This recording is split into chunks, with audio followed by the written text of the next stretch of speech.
आज class 12th के NCERT का जो ज्योग्राफी है इसका पहला पार्ट का पहला वॉल्यूम पढ़ने वाले हैं हम लोग। ये जो क्लास है आप लोगों के लिए, चाहे वो आप क्लास 12th के विद्यार्थी हो, आप अन्यथा किसी आईएएस पीसीएस के एग्जाम की तैयारी कर रहे हो तो आपको कहा जाता है एनसीईआरटी पढ़िए 11-12 का, तो उसके लिए भी ये बहुत ही उपयोगी है। तो इसीलिए इस वीडियो के अंत तक बने रहिए। पहला चैप्टर जो आज हम लोग पढ़ने वाले हैं उसके अंदर जितने भी टॉपिक्स हैं सभी को मैं करवाने वाला हूँ, ठीक है। तो सबसे पहले ये जो हमारा बुक है, बुक का ही नाम है मानव भूगोल के मूल सिद्धांत, ठीक है। तो मानव भूगोल है क्या? तो मानव भूगोल हम लोग अगर परिभाषा देखें तो मानव भूगोल प्रकृति बोलिए या भौतिक पर्यावरण बोल दीजिए। तो भौतिक पर्यावरण और प्रकृति दोनों एक ही शब्द है।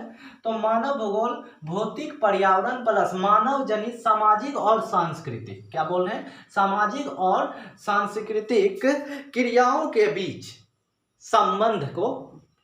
संबंधों का अध्ययन करता है। तो मानव भूगोल समझ में आ गई। मानव भूगोल क्या है? यह भौतिक पर्यावरण तथा मानव जनित सामाजिक सांस्कृतिक पर्यावरण के संबंध की अध्ययन करती है। यह क्या कहलाता है? मानव भूगोल कहलाता है। यह मानव तथा भौतिक पर्यावरण के अनोन्य क्रिया का भी व्याख्या करता है। मतलब क्या है कि अगर साधारण शब्दों में परिभाषा देखें तो मानव और भौतिक पर्यावरण के बीच का जो संबंध है उसका भी ये अध्ययन करता है। उसी को हम लोग क्या कहते हैं? मानव भूगोल कहते हैं। मानव भूगोल के अंतर्गत एक बहुत ही महत्वपूर्ण सिद्धांत आई उभर कर, वो आया द्वैतवाद, ठीक है। और ये द्वैतवाद का क्या सिद्धांत है? द्वैतवाद के सिद्धांत के अंतर्गत दोनों को, कौन कौन, आपका भौतिक प्रकृति जो है, भौतिक पर्यावरण जिसको हम लोग क्या बोलते हैं, प्रकृति, और दूसरा मानव, भौतिक प्रकृति और मानव, दोनों का अध्ययन अलग अलग करती है। दोनों को पूरी तरह से एक दूसरे से अलग देखता है। वह सिद्धांत क्या कहलाता है? द्वैतवाद कहलाता है। तो भूगोल में द्वैतवाद का सिद्धांत क्या आ जाता है कि द्वैतवाद का सिद्धांत भौतिक पर्यावरण अर्थात प्रकृति और मानव दोनों को अलग अलग देखती है। यह सिद्धांत क्या कहलाता है? द्वैतवाद का सिद्धांत कहलाता है। मतलब ये ऐसा कहता है कि दोनों को एक दूसरे पर ना ही कोई संबंध है ना ही कोई रिश्ता है, ठीक है। तो ये सिद्धांत आपका क्या कहलाता है? द्वैतवाद कहलाता है। अब अगला जो निश्चित रूप से बहुत ही इंपॉर्टेंट टॉपिक है यह है आपका पर्यावरणीय निश्चयवाद। पर्यावरणीय निश्चयवाद को समझिए, उसके बाद इसी से रिलेटेड मानव का प्राकृतिकरण है, ये भी समझ जाएंगे। मानव का प्राकृतिकरण का क्या तात्पर्य होता है? जब मानव प्रकृति के नियमों के अनुसार स्वयं को बदलते जाती है। प्रकृति जैसे जैसे बदलता है खुद को भी वैसे वैसे बदलते चले जाती है, और साथ ही साथ प्रकृति का पूजा करता है। प्रकृति का पूजा तो करना चाहिए, पूजा करने का यहाँ कुछ और तात्पर्य है।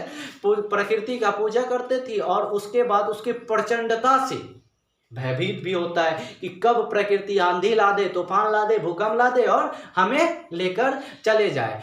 कहने का तात्पर्य यह है कि वो समय जब मानव प्रकृति के बारे में कुछ भी नहीं जानता था, वो समय मानव का प्राकृतिकरण हो रहा था। मतलब मानव को प्रकृति के अनुसार ढलना पड़ता था और उसके नियमों को मजबूर होके मानना पड़ता था। गर्मी पड़ रही तो पड़ रही है, सह रहे हैं, और हम उनको बिल्कुल भी कुछ नहीं करने वाले हैं, ज़्यादा से ज़्यादा पेड़ के नीचे जाके बैठ गए। ये था मानव का प्रकृतिकरण, ठीक है।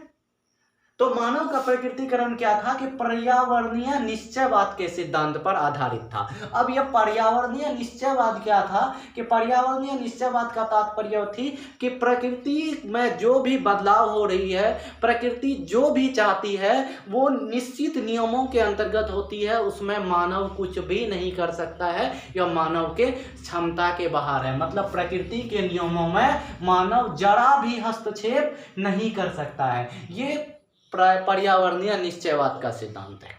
प्रकृति के नियमों में मानव जरा भी हस्तक्षेप नहीं कर सकता है। प्रकृति अपने नियमों के अनुसार, अपने निश्चित नियमों के अनुसार चलते रहेगी। ये पर्यावरणीय निश्चयवाद का सिद्धांत कहता है। और पर्यावरणीय निश्चयवाद के कारण मनुष्य को प्रकृति के अनुसार बदल लेना पड़ता था। और ये किस समय होती थी? जिस समय प्रौद्योगिकी की, टेक्नोलॉजी का बहुत ज़्यादा अभाव था, विज्ञान और तकनीक की उतना ज़्यादा क्या हुई थी, विकास नहीं हुई थी।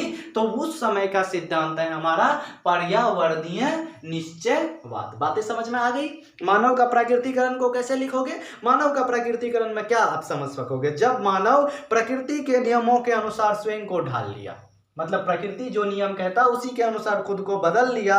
मानव प्रकृति की पूजा करे, उसकी प्रचंडता से डरे, यह स्थिति मानव का प्राकृतिकरण कहलाता था तथा सामाजिक विकास की आदिम चरण थी। यह क्या थी? समाज के विकास की शुरुआती चरण थी। मानव धीरे धीरे सभ्य हो रहा था उस समय का। अब अगला कॉन्सेप्ट है प्रकृति का मानवीकरण। देखो गौर से, ये इसका उल्टा है। ये मानव का प्राकृतिकरण है, ये प्रकृति का मानवीकरण है। इसको संभववाद का सिद्धांत दिया गया। सॉरी स्पेलिंग गलत है, संभववाद का सिद्धांत दिया गया। तो संभववाद का सिद्धांत क्या है कि मनुष्य चाहे तो प्रकृति को अपनी सुविधा के अनुसार बदल सकता है। एग्जाम्पल समझिए, जैसे अभी मैंने कहा कि गर्मी पड़ रही तो पड़ रही है, ज़्यादा से ज़्यादा पेड़ के नीचे बैठ सकते हैं। लेकिन जब विज्ञान और तकनीक का भी बहुत ज़्यादा विकास हो गया तो मनुष्य क्या करता? एसी बना लिया, पंखा बना लिया, कूलर बना लिया। तो अब क्या किया? प्रकृति का मानवीकरण होने लगा। मनुष्य जैसा चाहे उसके आसपास का वातावरण वैसा बदल जाता है। मतलब अब मनुष्य जो है अपनी छाप पर्यावरण में छोड़ने लगी। इस लाइन को गौर से सुनिएगा।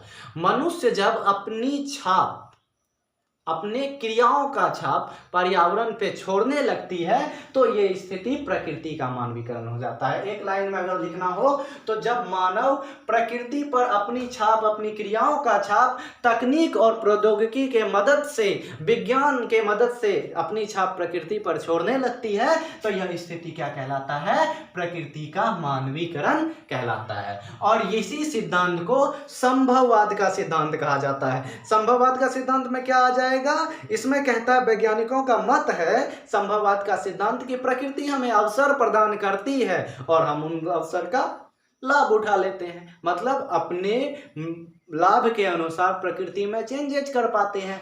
ये हमारे लिए संभव है, इसीलिए संभववाद। मतलब अगर संभववाद के सिद्धांत को सैद्धांतिक रूप से आप व्याख्या करना चाहें तो क्या होगा कि प्रकृति हमें क्या देती है? अवसर प्रदान करती है। प्रकृति हमें अवसर प्रदान करती है। कौन? प्रकृति अवसर प्रदान करती है तथा हम क्या करते हैं? हम अवसर का लाभ उठाते हैं। अवसर का लाभ उठाते हैं। ये क्या कहलाता है? यह सिद्धांत संभववाद का सिद्धांत कहलाता है। तो अगर आप पूछे कि संभववाद का सिद्धांत किससे जुड़ी हुई है, प्रकृति का मानवीकरण से या मानव का प्रकृतिकरण से, तो ये आपका आंसर समझ में आ गया। पर्यावरणीय निश्चयवाद इससे जुड़ा हुआ है। ठीक है, दोनों समझ गए। अब देखिए, इन दोनों के बीच का एक रास्ता निकल कर आया जिसको हम नव निश्चयवाद या रुको और जाओ सिद्धांत कहते हैं। क्या समझ पा रहे हैं आप? कि यानी मानव का प्राकृतिकरण और प्रकृति का मानवीकरण, या दूसरे शब्दों में हम कहें कि पर्यावरणीय निश्चयवाद और संभववाद के मध्य का एक मार्ग निकल कर आया जिस मार्ग को हम लोग नव निश्चयवाद कहते हैं और इसी को रुको और जाओ का सिद्धांत कहते हैं। देखिए, इस सिद्धांत को दिया किसने? ऑब्जेक्टिव के दृष्टिकोण से बहुत महत्वपूर्ण है। इस सिद्धांत का जो दिया है ये है फ्रैंकलिन टेलर नाम है इनका। इस सिद्धांत का प्रतिपादन किसने किया है? रुको और जाओ सिद्धांत या नव निश्चयवाद का सिद्धांत किसने दी? फ्रैंकलिन टेलर ने दी है। तो अगर आपको पूछे कि नव निश्चयवाद का सिद्धांत क्या है तो यह सिद्धांत पर्यावरणीय निश्चयवाद मतलब पूर्ण रूप से प्रकृति का नियंत्रण, और दूसरा संभववाद मतलब पूर्ण रूप से मानव का नियंत्रण। इन दोनों का मध्य का मार्ग है, इसीलिए इसको हम लोग नव निश्चयवाद कहते हैं। और नव निश्चयवाद क्या कहता है कि नव निश्चयवाद कहता है कि ना ही पूर्ण रूप से प्रकृति का मानव पर नियंत्रण, यानी मानव का प्रकृति पर पूर्ण रूप से नियंत्रण नहीं हो सकता है, क्योंकि प्रकृति पर अगर ज्यादा हस्तक्षेप करेंगे तो वो खुद को बदल लेगा और आपको विनाश कर देगा। आपने सुनी होगी कि क्या आप सब जानते हैं ग्लोबल वार्मिंग। हम लोग क्या किए? विज्ञान के विकास के कारण अंधाधुंध पेड़ पौधों को काटते चले गए और आज देख लीजिए ओजोन परत का क्षय, ग्लोबल वार्मिंग, विभिन्न प्रकार की महामारियां। ये क्या है? हम लोग प्रकृति पर हद से ज्यादा नियंत्रण करने का प्रयास किए। मतलब हम लोग जरा सा भी रुक के देखे नहीं। क्या रुक के नहीं देखे कि क्या प्रकृति संतुलित है या असंतुलन वाली स्थिति में जा रही है? तो रुक के नहीं देखे, अंधाधुंध संभववाद के कारण हम लोग बढ़ते गए आगे और आ गई प्रकृति, उल्टा मार दिया। ग्लेशियर पिघल रहा है, समुद्र का सी लेवल ऊपर उठ रहा है, ठीक है। तो ये रुको और जाओ का सिद्धांत क्या कहता है कि हमें रुक कर प्रतीक्षा करनी होती है कि प्रकृति कब हमें अवसर प्रदान करे। रुको, और जब प्रकृति हमें अवसर प्रदान करती है, हमें स्पष्ट दिखता है कि और थोड़ा विकास कर लें तो हमारा जो है नुकसान नहीं होगा, तब जाओ। इस सिद्धांत को रुको और जाओ सिद्धांत कहते हैं। ये रोड वाला सिद्धांत से लिया गया है, लाल बत्ती हरा बत्ती जो रोड पर है, रुको देखो और जाओ, वही सिद्धांत है। फ्रैंकलिन टेलर ने लाया है कि प्रकृति को बिना संतुलन यानी असंतुलित किए, प्रकृति के संतुलन को बिगाड़े बिना हम जब मानव और प्रकृति दोनों की भलाई को सोचते हुए, देखिए मानव और प्रकृति दोनों की भलाई को देखते हुए जब हम अपनी सामाजिक और सांस्कृतिक विकास करते हैं तो ये स्थिति हमारा क्या कहलाता है, नव निश्चयवाद का सिद्धांत कहलाता है। अब जरा देखिए इस सिद्धांत में एक बहुत बड़ी बात लेकर आई, ये बात क्या लेकर आई, मानव और प्रकृति दोनों के ओर सोचते हुए, मतलब दोनों को एक साथ देखना होगा, ठीक है। तो देख पा रहे हैं कि मानव और प्रकृति दोनों को की भलाई को सोचते हुए अगर विकास करें तो इसका मतलब द्वैतवाद रहा, मतलब भौतिक पर्यावरण अलग और मानव अलग रहा नहीं, दोनों को एक साथ। तो नव निश्चयवाद के सिद्धांत ने क्या किया, द्वैतवाद के सिद्धांत का खंडन कर दिया, ठीक है। तो एक क्वेश्चन यहां भी अगर आप देखें पीसीएस वाले लेवल के एग्जाम में कि द्वैतवाद का सिद्धांत का खंडन किसने किया, तो फ्रैंकलिन टेलर ने किया, या किस सिद्धांत से द्वैतवाद का सिद्धांत का पूर्णतः खंडन हो जाती है, तो वो नव निश्चयवाद का सिद्धांत अथवा रुको और जाओ के सिद्धांत से द्वैतवाद का सिद्धांत पूर्ण रूप से खत्म हो जाता है। अब आते हैं मानव भूगोल के विभिन्न क्षेत्र, ठीक है। अब मानव भूगोल के विभिन्न क्षेत्र के बारे में देखें तो मानव भूगोल के क्षेत्र की जब हम चर्चा करेंगे ना, तो मानव जीवन के सभी तत्वों के मध्य संबंधों की व्याख्या करते हैं। मानव जीवन का सभी तत्व से क्या तात्पर्य हो गया, सामाजिक तत्व, राजनीतिक तत्व, आध्यात्मिक तत्व, जो भी आ जाता है, आर्थिक तत्व, इन सभी तत्वों का व्याख्या करती है। ये हम लोग क्या कहते हैं, मानव। इससे क्या समझ में आया, मानव भूगोल का प्रकृति अंतर विषयक है। अंतर विषयक मतलब एक विषय नहीं है, राजनीतिक भी है, सामाजिक भी है, आर्थिक भी है, तो मानव भूगोल अंतर विषयक है। तो मानव भूगोल जब अंतर विषयक हो गई तो इसके क्षेत्र क्या हो जाएंगे, तो मानव भूगोल के क्षेत्र अनेक हो जाएंगे। तो मानव भूगोल मानव समाज के, मानव जीवन के सभी तत्वों का व्याख्या करती है, अर्थात सामाजिक क्षेत्र, आर्थिक क्षेत्र, राजनीतिक क्षेत्र। तो इससे यह स्पष्ट होता है कि मानव भूगोल क्या है, अंतर विषयक है। तो इस तरह से मानव भूगोल का एक व्यापक क्षेत्र निकल कर आता है, जिनमें से प्रमुख अगर क्षेत्र बोले तो प्रमुख क्षेत्र या विषय हम लोग बोल सकते हैं, क्षेत्र बोल दीजिए या विषय, ये सामाजिक क्षेत्र हो सकती है। सामाजिक क्षेत्र के बाद राजनीतिक क्षेत्र हो सकती है मानव भूगोल का, उसके बाद आर्थिक क्षेत्र हो सकती है मानव भूगोल का। तो ये सब आपके मानव भूगोल के क्षेत्र हैं। अब इस राजनीतिक क्षेत्र, सामाजिक क्षेत्र, आर्थिक क्षेत्र और भी दो चार हो सकते हैं, ऐतिहासिक क्षेत्र आ सकता है। तो सामाजिक क्षेत्र का उप क्षेत्र की अगर हम बात करें तो उप क्षेत्र ये भी पूछा जाता है, मानव भूगोल के उप क्षेत्र की दो चार नाम बताएं। तो ये व्यवहारवादी भूगोल हो सकता है, समाज में एक दूसरे से कैसे व्यवहार करना है, ये व्यवहारवादी भूगोल हो सकती है। और क्या आ सकता है दूसरा उप क्षेत्र, सांस्कृतिक, समाज में ही संस्कृति का पालना होता है ना, तो सांस्कृतिक उप क्षेत्र हो सकती है। अगर और बात करें तो ऐतिहासिक उप क्षेत्र हो सकती है। ये सब क्या है, सामाजिक क्षेत्र या विषय का उप क्षेत्र सब आ जाते हैं। जब हम लोग राजनीति की बात करें तो राजनीति में क्या आ सकता है आप बताइए, तो निर्वाचन भूगोल हो सकती है। राजनीति निर्वाचन से संबंधित है, निर्वाचन क्षेत्र का गठन, निर्वाचन क्षेत्र के विषय में जानना, ये सारे गठन राजनीति में मत चले जाइएगा, ये भूगोल के दृष्टिकोण से देखना है। तो निर्वाचन भूगोल हो सकता है, या सीमा भूगोल हो सकती है, सैन्य भूगोल हो सकता है। सैन्य भूगोल का देखिए तात्पर्य किस देश के पास कैसा सेना है ये नहीं, किस क्षेत्र में सेना के लिए ट्रेनिंग कैसी देनी है। अगर लद्दाख में सेना का ड्यूटी तैनात करना है तो वहाँ के लिए उनको कैसा ट्रेनिंग देना पड़ेगा, क्योंकि बर्फीला एरिया है, गर्मी के मौसम में भी माइनस में टेम्परेचर रहती है। तो भूगोल को जानेंगे तब ना सैन्य को उस तरह देख पाएंगे। तो इसका मतलब सैन्य भूगोल भी क्या हो गया, उप क्षेत्र हो गई। उसके बाद हम लोग बात करते हैं आर्थिक भूगोल की। इससे पहले देखिए आप लोगों को अगर ये सारी चीज़ों का व्याख्यात्मक नोट्स चाहिए पीडीएफ के फॉर्म में, तो आप लोग भी थोड़ा सा मेहनत कीजिए, अधिक से अधिक लोगों तक शेयर कीजिए, वीडियो को लाइक कीजिए।